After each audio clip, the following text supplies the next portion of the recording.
Like share and subscribe, और कृपया करके इस चैनल को बढ़ाने के लिए आप इसको सब्सक्राइब कीजिए, साथ साथ अपने दोस्तों के बीच में भी इसको शेयर जरूर कीजिए। धन्यवाद। गुड इवनिंग फ्रेंड्स, आज की अपडेट कुछ इस प्रकार से है।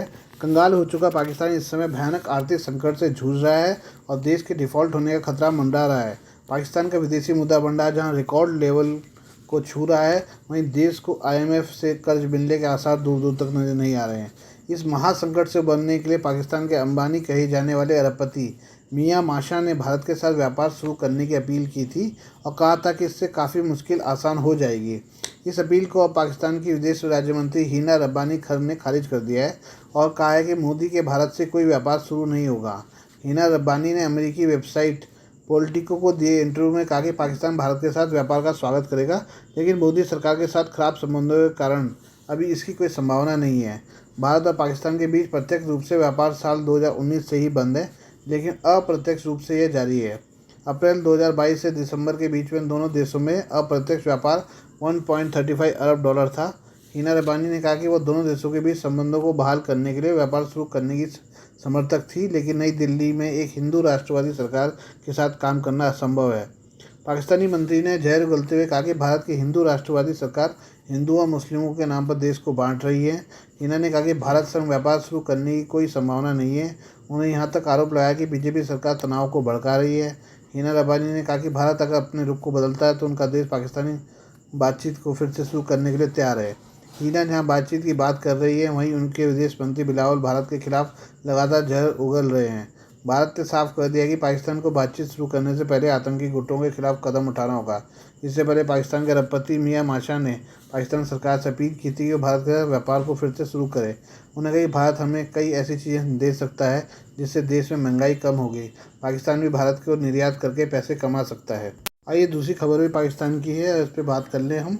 पाकिस्तान सरकार ने चीन से पुराने कर्ज की रीस्ट्रक्चरिंग के लिए कहने के बजाय उससे नए कर्ज की मांग कर दी है ताकि वह उसके ही पुराने कर्ज को चुका सके।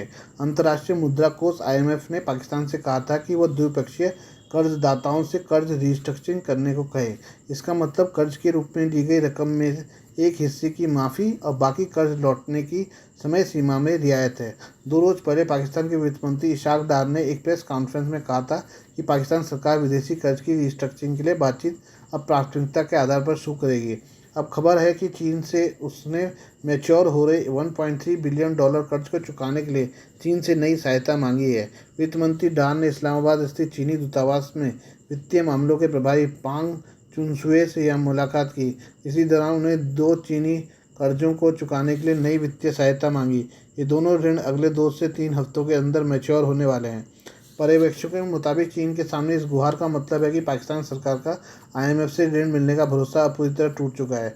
इसे देखते हुए उन्होंने रिस्ट्रक्चरिंग का प्रस्ताव चीन के सामने न रखने का मन बनाया है, जिससे चीन के नाराज होने का अंदेशा था। सरकारी सूत्रों के मुताबिक चीन ने आश्वासन दिया है कि वह दोनों कर्जों को चुकाने के लिए नए कर्ज देगा। इस तरह पाकिस्तानी चीनी कर्ज के मामले में डिफ़ॉल्ट करने से बच जाएगा। पाकिस्तान को बैंक ऑफ चाइना का 30 करोड़ डॉलर का कर्ज 2 हफ्तों के अंदर चुकाना है। 3 हफ्तों के अंदर उसे चाइना डेवलपमेंट बैंक का $1 बिलियन का कर्ज चुकाना है। फिलहाल पाकिस्तान के विदेशी मुद्रा भंडार में $3.9 बिलियन ही बचे हैं। ऐसे में अगर चीन ने जल्दी नया कर्ज नहीं दिया तो पाकिस्तान के सामने विदेशी मुद्रा का संकट बहुत गंभीर रूप ले लेगा। चीनी अधिकारी से डार की मुलाकात के बाद वित्त मंत्रालय ने एक बयान में बताया कि डार ने चीनी अधिकारी को IMF से चल रही बातचीत के बारे में जानकारी दी। उन्होंने बताया कि IMF ने पाकिस्तानी सरकार से $6 बिलियन का नया कर्ज जुटाने की शर्त में छूट के अनुरोध को ठुकरा दिया है, जबकि पाकिस्तान अपने चालू खाता घाटे में कटौती करने में सफल रहा है। लेकिन उसने IMF संतुष्ट नहीं है। वो अभी भी कह रहा है कि अगर पाकिस्तान को उससे कर्ज हासिल करना है तो उसे अन्य सूत्रों से $6 बिलियन का नया कर्ज जुटाना होगा। डार पहले ही बता चुके हैं कि सऊदी अरब ने पाकिस्तान को $2 बिलियन का कर्ज देने का वादा किया है। इसी तरह संयुक्त अरब अमीरात ने $1 बिलियन की सहायता देने का आश्वासन दिया। डार ने दावा किया है कि पाकिस्तान के सामने डिफ़ॉल्ट करने की नौबत नहीं आएगी। आइए अब हम चक्रवाती तूफान बिपरजॉय के बारे में बात कर लें। चक्रवाती तूफान बिपरजॉय के पाकिस्तान पहुंचने की आशंका के बीच तटीय कस्बों तथा छोटे द्वीपों में रहने वाले हजारों लोग अपने घरों को छोड़कर सुरक्षित स्थानों पर चले गए हैं। तेज हवाओं, बारिश और ऊंची लहरों ने चक्रवात बिपरजॉय के आगमन की आहट दे दी है। बिपरजॉय का अर्थ बंगाली भाषा में आपदा है। इसे बेहद गंभीर चक्रवाती तूफान की श्रेणी में रखा गया है। इसके 140 से लेकर 150 किलोमीटर प्रति घंटे की रफ्तार की तेज हवाओं के साथ यहाँ पहुँचने के आसार हैं। हवाओं की रफ्तार बढ़कर 170 किलोमीटर प्रति घंटे तक भी पहुंच सकती है। नवीनतम पूर्वानुमान के अनुसार चक्रवात के उत्तर की ओर बढ़ते रहने के बाद फिर पूर्व की ओर मुड़ने तथा ठट्टा जिले के केटी बंदर और भारत के गुजरात तट के बीच पहुंचने के आसार हैं। मौसम विशेषज्ञों के अनुसार ठट्टा, बदीन, सजवल, थारपारकर, कराची, मीरपुर खास, उमरकोट, हैदराबाद, उरमारा, टांडा, अलाहिया और टांडो मोहम्मद खान में इसका असर दिख सकता है। सिंध के मुख्यमंत्री कार्यालय की ओर से साझा की गई जानकारी के अनुसार 3 जिलों के 7 तालुकों में रहने वाले 71,380 लोगों में से 56,985 लोगों को मंगलवार शाम तक निकाला गया है। सरकारी स्कूलों, कॉलेजों सहित विभिन्न स्थलों पर 37 राहत शिविर स्थापित किए गए हैं। पाकिस्तानी नौसेना के अनुसार नौसेना ने शाह बंदर के विभिन्न गांवों से 700 लोगों को निकाला है और समुद्र से 64 मछुआरों को बचाया गया है। आइए हम बिपरजॉय का भारत पर क्या असर पड़ रहेगा इसके बारे में बात कर लें। अरब सागर में उठा चक्रवाती तूफान गुरुवार को गुजरात के समुद्र तट से टकराएगा, लेकिन उससे पहले उसका असर धीरे धीरे तटवर्ती इलाकों में दिखना शुरू हो गया है। इस चक्रवाती तूफान को लेकर गुजरात और केंद्र सरकार ने काफ़ी तैयारियां की हुई हैं।